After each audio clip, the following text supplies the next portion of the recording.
Okay, so I open up my eyes. He is looking dead in my motherfucking face. Like, bitch, I wish you would say any motherfucking thing.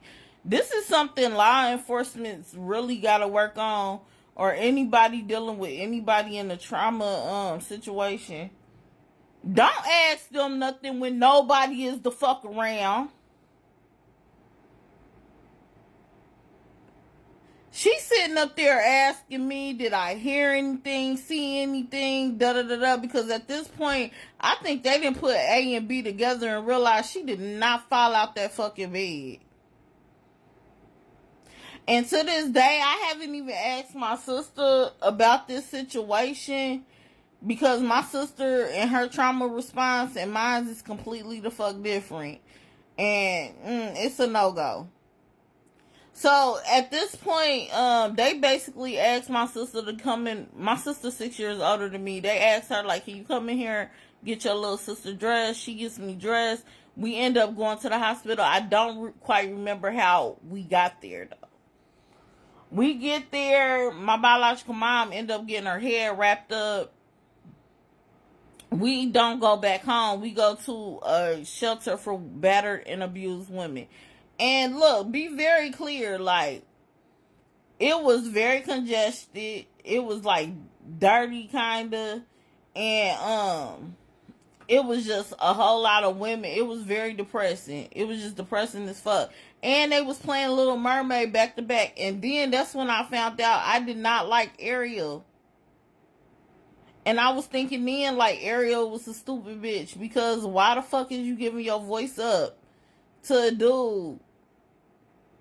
But back then, like, my mindset was like, bruh, you giving. I was thinking like she was doing it, and the dude was just gonna beat her ass just because, like, that's all I saw. But now I just was like, bruh, you just gonna walk up to him and not say nothing.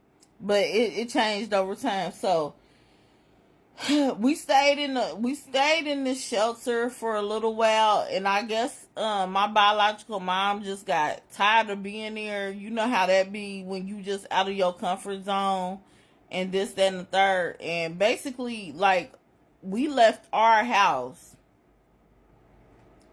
and he was still at the house. You get what I'm saying? It's not like the day where there's cell phones and things like that. So she was just at this shelter, and I guess she just got tired and she wanted to go back. But I'm talking about when we went back, it was like 10 times worse. It was like the whole air got sucked out the situation. Like, it was even way more strict. Like, he was tripping way harder. I'm talking about, like, one time, okay, so I wasn't even allowed to cross the street because by myself. This how young I was. So what happened is, I could cross the street if my sister crossed the street for me, or if somebody was looking out the door, and I couldn't come back across the street unless somebody was looking or came and got me. But the street was like so narrow, I could literally just scream across it and somebody would come out it. So I used to have friends across the street or whatever the case may be, and on this side. So when I was ready to come back across, I would just scream. Now, on this one particular day, I was ready to come back, so I screamed. My biological mom, she came out on the porch, and she looked, made sure there wasn't no cars coming, and I ran. But see, he was upstairs. He was upstairs, and I guess he decided that wasn't valid enough. But instead of saying something to her, he made me come upstairs. He made me strip, spread all out across the bed. You know what I'm saying? And then he just, like, beat me for like hours until, like, he was tired. And then I wasn't never allowed to go across the street again. Like, it was like situations like that. Like, I'm talking about, like, he would be like so crazed with it. Like, it would be so crazy, like, and I'm light, and it would be like the bruising would be so ridiculous to where you would have to sit up there and really like take care measures for the bruising and shit, like after he did it, because he would break skin and all types of stuff. Like sometimes I couldn't even go over my dad's house.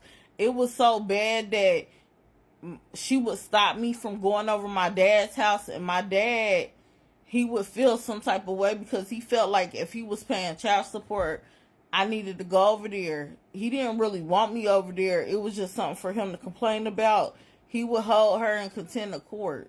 This is how toxic my parents was. He would hold her in contempt of court, and she would get in trouble for not sending me. They got a very toxic relationship. So yeah, like this is how it would be. And she would not send me over there because she didn't want nobody to see me like that, because you know, CPS and everything else, like it just was crazy. But this is how bad it would be. Like it would be like how you would be after you got beat, like back in slavery. Like, and I still have like scars and shit. It's crazy. But after this, we gonna be on part 9.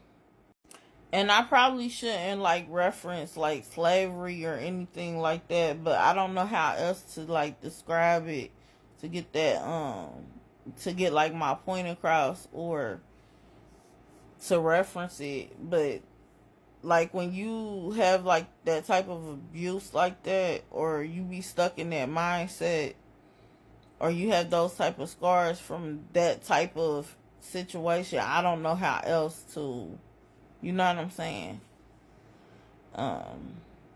So yeah, I don't mean to offend anybody.